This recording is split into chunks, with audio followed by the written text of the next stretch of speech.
It's kind of weird when you really stop and think about it, but Steam players are spending only about 14% of their total playtime on games released in 2025, and the remaining 86% is going to older titles.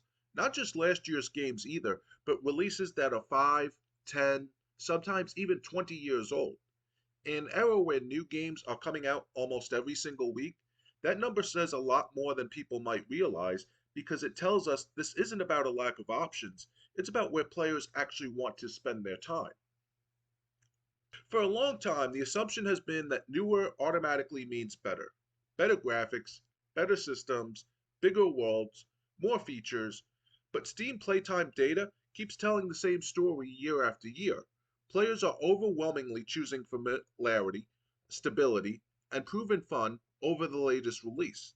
Games like Counter Strike, Grand Theft Auto 5, Skyrim, Terraria, Team Fortress 2, RimWorld, and The Witcher 3 continue to dominate player hours not because people are stuck in the past, but because those games simply work. They respect the player's time and they deliver exactly what they promise. One of the biggest reasons newer games struggle to hold attention is something most of us have experienced firsthand by now. Too many modern releases don't really work out of the box. They technically launch, but they're missing features, they're poorly optimized, or they require massive updates just to reach a baseline level of functionality. And even when those updates finally arrive, that doesn't automatically mean the game suddenly becomes fun. Sometimes all the patches in the world can't fix a fundamentally unengaging design. We've all seen examples of this. There have been high profile AAA games that launched with severe performance issues, broken AI, unstable frame rate, or entire systems that felt half finished. Players were told to wait for the day one patch, then the week one patch, then the big rework update a few months later. By the time the game was finally in a stable, playable state, a lot of people had already moved on, not because the game crashed, but because the core experience just wasn't compelling enough to bring them back. Stability doesn't equal enjoyment, and a game that finally works can still be boring. Another example comes from live service games that launch with very little meaningful content clearly designed around future seasons, roadmaps, and monetization rather than what's actually fun at release. You might log in, see a flashy menu, a battle pass, and a store page full of cosmetics, but the gameplay loop itself feels thin.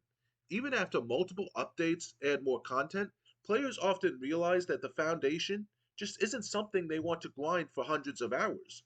Meanwhile, they can boot up an older game that already feels complete, polished, and rewarding from minute one. Older games also benefit massively from years of community involvements. Mods alone keep entire genres alive. Skyrim is particularly a platform at this point. Cities Skylines, Stardew Valley, Mountain Blade, and countless strategy and simulation games have mod scenes that rival official expansion. These games don't just stay relevant, they grow. When players return to them, they're just not replaying old content, they're experiencing new ideas built on top of systems that already work incredibly well. There's also the issue of fatigue. Modern gaming often feels like a constant obligation. Daily challenges, weekly resets, seasonal events, limited time rewards, and battle passes all compete for attention. Playing a new game could start to feel less like entertainment and more like another responsibility. Older games don't demand that kind of commitment. You can step away for months, come back, and pick up right where you left off without feeling punished for it. That freedom matters more than ever. None of this means that new games are inherently bad or that innovation is dead. There are genuinely excellent games released in 2025 that deserve attention and praise, but they're no longer competing in a vacuum. They're competing against decades of classics that already proved their value, already earned player trust, and already offer endless replayability. That's an incredibly high bar, and flashy graphics or bigger budget alone aren't enough to clear it. What this trend really highlights is that players value quality over novelty. They want games that launch complete, run well, and are fun from the very first hour, not 6 months later after a roadmap is fulfilled. They want experiences that feel finished, respectful, and worth investing time into. If a new game can't offer something meaningfully better than what players already love, Most people will happily stick with the classics. So if you're someone who finds themselves booting up the same older games again and again instead of chasing every new release, you're not alone. The numbers back it up, and honestly, it makes perfect sense. Steam players aren't rejecting new games outright. They're just choosing the ones that consistently deliver.